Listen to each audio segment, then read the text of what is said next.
بسم الله الرحمن الرحيم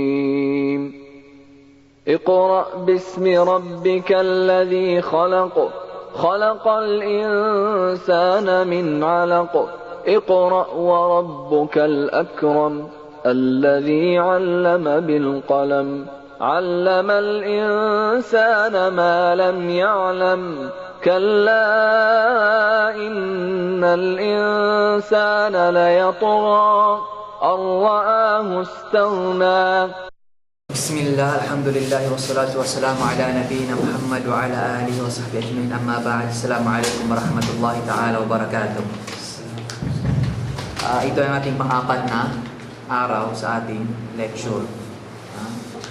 Hindi pa po kayo late.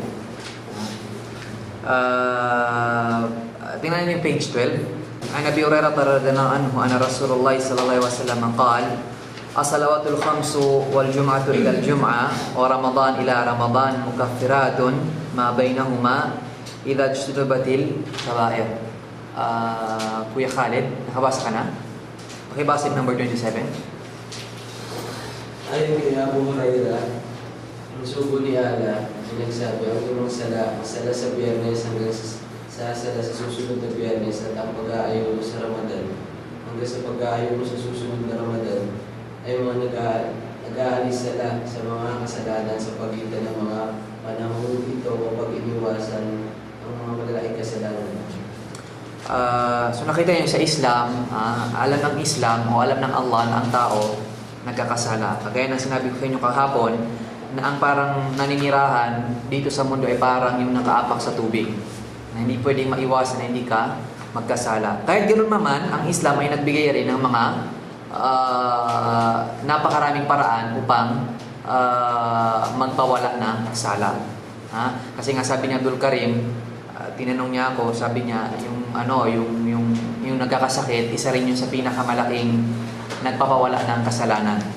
Yung magkalagnat, o ano pa mang sakit, ay nagpapawala ito ng sakit. So, sabi niya, bakit ikaw hindi ka pa nagkakasakit? Ibig sabihin, wala kang kasalanan. So, hindi ibig sabihin ganon. Ibig sabihin, kasi marami ang paraan upang magpawala ng kasalanan. Katulad ng sabi ng propeta, as-salawatul khams, ang 5 sala sa pang-araw-araw. Kasi sa panghadith na banggit ng propeta, inalin tulad niya ng isang taong nakatira sa isang bahay, tapos sa labas niya ay batis o ilog. Tapos 5 araw naliligo sa araw-araw. May matitira bang dumi sa kanya? O wala? 5 araw. Naliligo. Diba isang araw pa lang naliligo ka, parang feel mo na malinis na malinis. Diba ano pa kaya yung 5 times a day kang naliligo? Talagang walang matitirang dumi. So parang yun yung nakatira, yung bahay niya, sa labas niya mismo, pagkabukas ng dito, sabi ng propeta ay parang may batis o ilog. 5 times a day, naliligo doon. So walang matitirang kasalanan. Yun yung sinabi ng propeta dito na 5 sala. Wal jum'atu ila al-jum'ah. Yung jum'ah ngayon, yung nakaraang jum'ah, at yung pangalawang jum'ah, pag pinagsalahan mo yun, yung pagitan ng dalawang jum'ah na yun, na mga kasalanan, ay papatawad sa iyo ng Allah. Wa Ramadan ila Ramadan. Ngayong Ramadan, ngayon yung mga nag-ayuno kayo, at sa susunod na Ramadan, yung pagitan ng dalawang Ramadan na ito ngayon at yung darating pang Ramadan next year, kung abutin pa natin, yung mga kasalanan doon ay papatawad sa atin ng Allah subhanahu wa ta'ala. Sabi niya, mukaffiratun ma bainahuma. Ito ay nagpapawalang sala sa pagitan ng dalawang oras na ito o panahon kung saan nandito ay nagkakasala ang isang Muslim. Pero sabi niya, kapag may kondisyon, kapag iniwasan ang mga malaking kasalanan. Kasi sa Islam, dalawa yung uri ng kasalanan. Yung malalaki at yung maliliit. Doon naman sa mga malalaki, meron doon yung mga malalaki na nagpapalabas mula sa compound, kumbaga, ng Islam. Katulad ng pagsamba, kunwari isa kang Muslim, tapos sumasamba ka maliban sa Allah, ito ay napakalaking kasalanan na nagpapalabas mula sa daira o compound o haligi ng Islam. Katulad din mismo nung pangkukulam, yun ba? Pangkukulam. Yung kulam ay nagpapalabas din ito sa haligi ng Islam. Kahit sinasabi pang ikaw ay Muslim. Meron din naman yung mga malalaking kasalanan na malaki pero nananatili kang Muslim. Yun nga lang, makasalanan ka. Ano yung mga example ng mga malalaking kasalanan na sabi dito na wag mong gawin, inshallah, pag nagsala ka ng 5 beses ang araw, yung 2 Jum'ah mo, yung pagitan nila mga kasalanan, ipapatawad sa yung Ramadan, mula sa isang Ramadan pa, ipapatawad sa iyo. Sabi niya, maliban kung iyong lalayuan o hindi gagawin yung mga malalaking kasalanan. Katulad nito is yung pagtatambal ng maliban sa Allah. Yung sihr, yung pagkukulam, yung pagpatay ng sarili nang walang dahilan. Kumbaga, natripan mo lang, may pinatay mo. Ito ay napakalaking kasalanan. Pero kunwari, self-defense, sabi nga nila, ay walang problema doon. Ano mangyayari pag hindi mo pinagtanggulang yung sarili? Ay, nabanggit doon, pag pumatay ng tao, malaking kasalanan. So ikaw naman, sinasaksakan, okay lang kasi Diba hindi? Ibig sabihin ng katlu nafs dito is yung pagpatay na walang dahilan. Pero kunwari, may pumasok sa bahay mo, diba? Ay, okay lang, pasok kayo. So hindi ganun ang ibig sabihin. Pag self-defense, kunwari, o di kaya, ay aksidente lang, kunwari nasa gubat ka, tapos namamaril ka, o di kaya ay namamana ka ng mga, ano bang tawag dito, yung mga, inuhuli na mga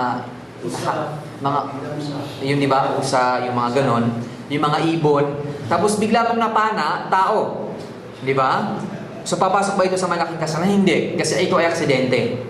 Bagos baka kasalanan pa ng tao na bakit yan nandito, diba? Alam mo namang dito na yung mga tao nangangaso, dito ka pumupunta, diba? Parang kunwari, magkabilang parte, nagbabarilan, ano bang tawag dito, parang nagpa-fire to fire, tapos pumunta ka sa gitna. So talaga magiging kasalanan mo yon. So yun sana may maliwanag sa inyo. Aklu riba is yung pagkain ng 5-6. Yung interest, lalo sa mga bangko. Diba? Yung pera mo biglang lumalaki. Kaya nakita mo dito sa Saudi, imbis na lumaki yung pera mo, pag naglagay ka sa bangko, mas nababawasan ang iyong pera. Katulad ko na rin sa Pilipinas, yung mga may ATM kayo, minsan napapansin nyo nadagdagan ng 50. Nadagdagan ng 100. Di ba? Kasi nga, yun yung interest. Di ba? Katulad yung mga milyonaryo, di ba? Hanggang sa kung gaano katagal yung oras na namamalagi ang iyong pera sa bangko, ganun lumalaki o lumulobo ang iyong pera.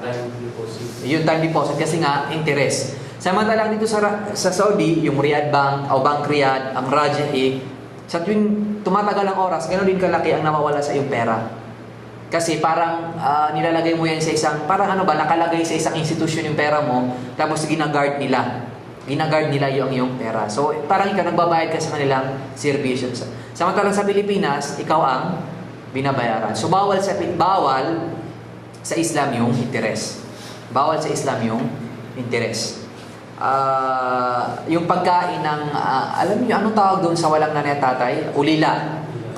Kunwari yung ulila, mayaman, may nagbigay ng pera o di kayo yung mga parents niyang namatay, nagbigay sa kanya ng pera, tapos ikaw na guardian o kung sino pa man na tao, pinakain mo yung kanyang pera nang walang paalam o panalinlang, ito ay napakalaking kasalanan din. Sinabi pa ng Allah, inamay akuluna fi butunihim nara.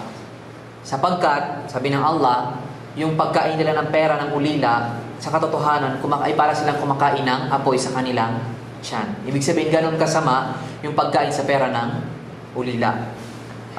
Uqukul walidain, yung pagiging suwail pagiging suwail sa iyong mga parents.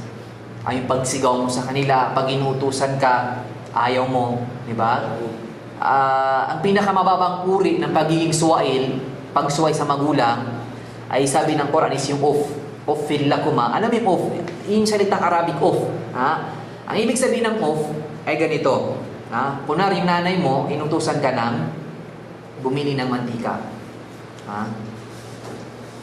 Nung bumili ka ng mantika, dumating ka ng bahay, sabi ng nanay mo ulit, ay nakalimutan kong sabihin, wala pala tayong ano pa mang nakalimutan niyang sabihin? Ay wala pala tayong ganito, ganyan. Ano sabihin mo? Sabi mo, okay lang, Nay. Ano yung natural na reaction nyo? Diba yung, diba? Ganon? Yung gano'n, yun na yun. Yun. Yung hindi ka nagsalita, yung pag ganon, yun ay pagsuway na sa magulang. Diba? Nakita nyo ang Islam, ang Allah, doon yung nabanggit sa Quran, uffil la wala taqul lahuma uff. Huwag kang magsabi sa kanila ng uff. So sinabi ng Islamic scholar, yun yung pinakamababa uri ng pagsuway sa magulang. Yun yung pinakamababa. At kung may mababa pa doon, sinabi ng Allah, pero wala na. Di ba nakita nyo? May ginawa ka ba? May ginawa ka ba? Narinig ba yun ng magulang mo? So, ibig sabihin, kung ano yung mas mataas doon, ganun yung karami o kabigat yung kasalanan. Yung binigyan mo sila ng problema, yung sinusuway mo sila, yung tinataasan mo sila ng boses. Di ba? So, nakita nyo, kung yung pinakamababang uri ay hindi na pwede, yung mas tataas pa doon, yung mas lalala pa doon, bibigat pa doon, ay mas bawal sa Islam. As-sariqa, yung pagnanakaw. Yung pagnanakaw ay isa rin sa pinakamalaking kasalanan sa Islam. Yung pag-inom din ng alak ay ito rin ay pinakamalaking kasalanan sa Islam. Bagkos dito sa pagkain ng 5-6, nakita nyo, tatlong isinumpa ng propeta.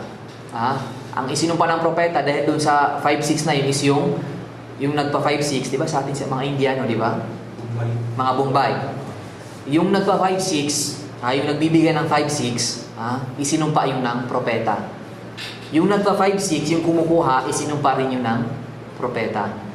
Yung witness nila, isinumpa rin ng Allah. Nakita nyo, pati witness. Witness lang yun, hindi yun walang ginawa, kundi witness lang. Isinumpa rin yun. Anong ibig sabihin ng witness na yun? Pinaka-example nito is yung nangyari sa isang kaibigan ko, katabi namin siya ng bahay sa Manila.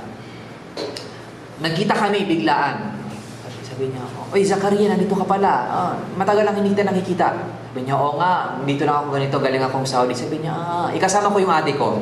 So nakita niya yung mukha ng kaibigan ko. Sabi niya, "Saan pala ka nakatira?" Tinuro ko, magkatapat lang pala tayo ng bahay. Siyempre, may bintana doon, nakikita namin yung nasa baba. Pag uwi ko ng Mindanao, siyempre yung ate ko nandun pa rin sa bahay, sabi niya, nag-text siya sa akin. Sabi niya, "Hey, Zakaria, nakita ko yung classmate mo.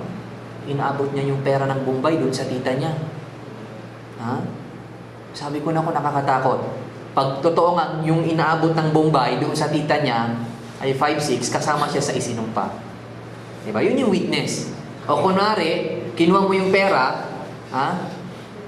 inabot mo doon, kasama ka sa shahid, yung nag-witness.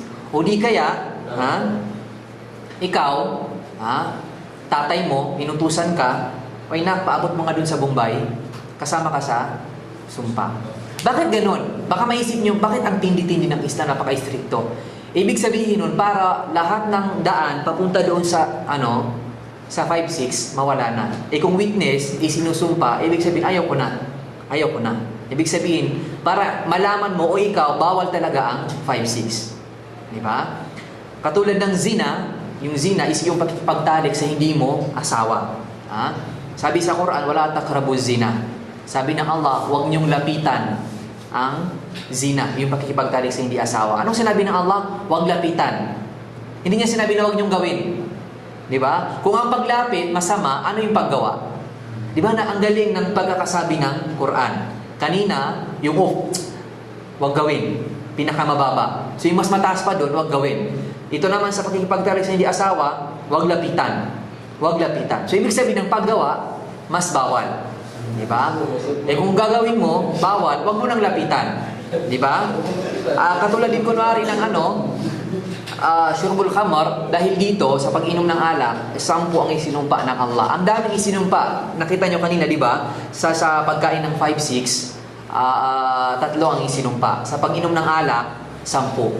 Kasi sabi ng propeta, ummul khaba'ith. Ang sinabi kasi ng propeta, ang pag-inom ng alak is yung parang nanay ng lahat ng kasalanan.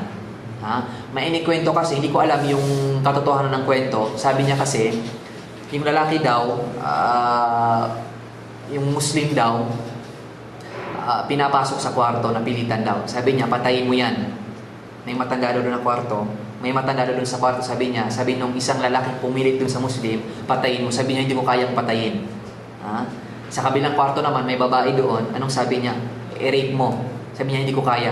Pangalawang pangatlong kwarto, may alak. Inumin mo. So, ininom niya. Sabi niya, walang problema. Ininom niya. Pinabalik doon sa unang kwarto, patayin mo. Pinatay niya. Pinabalik doon sa pangalawang kwarto, i-rape mo, ni-rape niya. Diba? Kasi nga, ang alak, nawawala niya yung pag-isip ng isang tao. Kaya yun yung ipinagbawal ng Islam. Kaya isipin nyo, kunwari dito sa Saudi may mga club, lahat tayo hindi safe. Kung dito, nakita nyo yung mga shabab, yung mga kabataan, di ba? Mga siraulo na nga. Sino yung mga Pilipino nakausap ako, sabi niya, ini-invite ko siya dito. Sabi niya, hindi ko kayang pumunta dyan kasi pag gabi natatapos, inaharangan ako ng mga kabataan sa daan. Sabi ko sa sarili ko, yun, mga matitino pang utak. Ano pa kaya pag nalasing? Naku, baka isakay ka na. Di ba? Yung mga babae dito hindi na safe. Di ba? Sa Pilipinas, safe. Hindi na nga safe, nasa bahay na nga. Di ba? Pinapasukan pa rin. Ano pa kaya dito na walang nanay, walang tatay, wala nang poprotekta? Di ba? So tayo ay safe dito. Yung zina, yung pakikipagtalik sa hindi asawa. Kaya nga sa Islam, pinayagan ng isang lalaki mag-asawa ng 4 para hindi na makalapit sa premarital sex. Kasi ngayon, sa panahon na ito, napakaraming tukso. Diba? Hindi mapigilan. Diba? Kaya ngayon, sabi nga nila,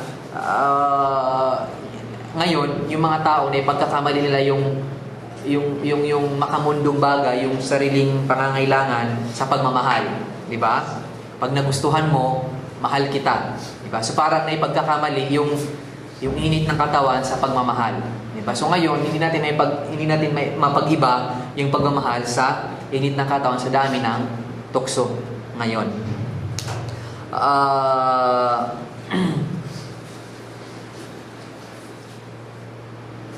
Number 29, an Abi Hurairah radhiyallahu anhu anna Rasulullah sallallahu alaihi wasallam qala man taba qabla an tatlu'a asy-syamsa min maghribiha taba Allahu alayhi.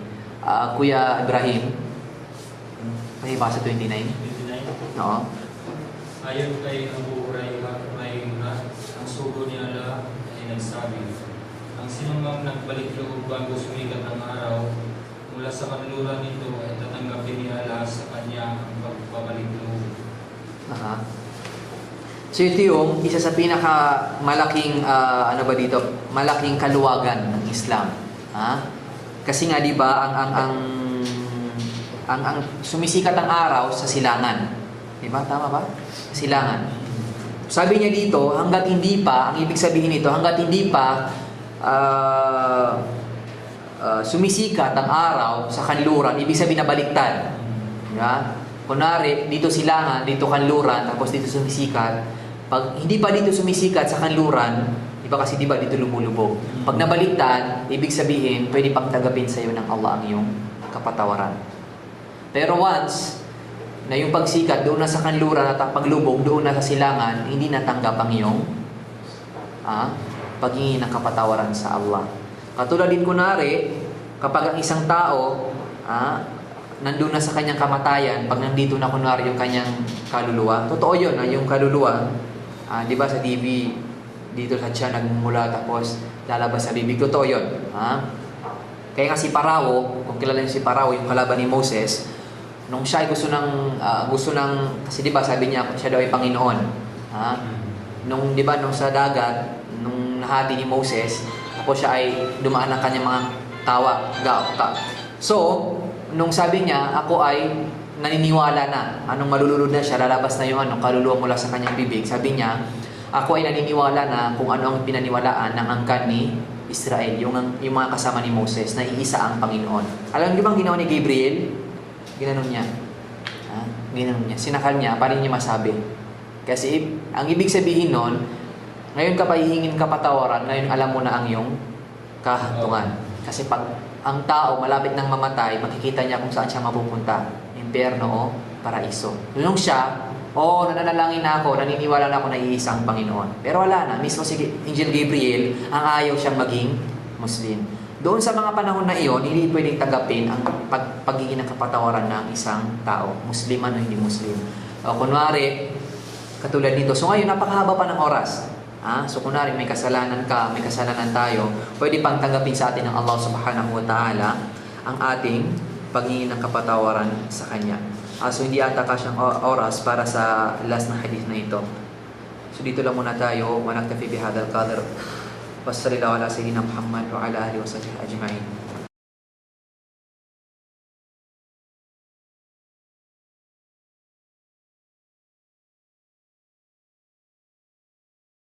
بسم الله الرحمن الرحيم اقرأ باسم ربك الذي خلق خلق الإنسان من علق اقرأ وربك الأكرم الذي علم بالقلم علم الإنسان ما لم يعلم كلا إن الإنسان ليطغى أن رآه استغنى. Alhamdulillah wassalatu wassalamu ala nabiyyina Muhammad wa ala alihi wa sahbihi ajma'in, amma ba'd. So kanina nasabi natin, sinabi ng propeta na pupunta din ng mga bigote, patubuin yung mga balbas at salamatin yung mga mago. So nakita ninyo, ang mga tao iba-iba sa paggawa ng ganitong bagay. Yung iba, baligtad. Diba? Binababa ang bigote at pinuputulan ang balbas. Ang sunna is yung gupitan yung balbas, yung bigote, at patubuin yung balbas. Kasi ang mga mago, nakikita ninyo mga mago, hindi ko alam yung mga mago. Majus, sa Arabic Majus, sila yung sumasamba sa apoy. Pati yung mga Yahud, yung mga Hudyo, nakita nyo, di ba ang balbas nila, yung bigote, haba-haba. Pero wala mga balbas. So bilang mga Muslim, ang ginagawa ng mga propeta, gupitan ninyo ang inyong mga bigote at patubuin ninyo ang inyong mga balbas. Kasi nakita ninyo yung mga movie, kapag about Jesus, about yung mga propeta dati, yung mga naunang tao, nakita mo, wala silang balbas at mahaba ang kanilang mga bigote, ay kanilang mga balbas. So, ibig sabihin, pati sila alam nila na yung mga dating mga tao, ganun yung kanilang ginagawa. Kaya minsan, nasabi ko na rin sa iba na may nakita ko minsan sa Facebook, nakita niyo, di ba yung tigre ba? Tigre o leon? May balbas. Leon o tigre? Leon. Diba? May balbas siya. Sila yung king o, sila yung king si Leon. Tapos doon sa kabila, dalawang picture yun, yung isang camera, yung isang picture, may balbas ang Leon. Yung sa pangalawang picture, yung isang Leon, walang balbas. Nakalagay yung sa baba ng picture, nakita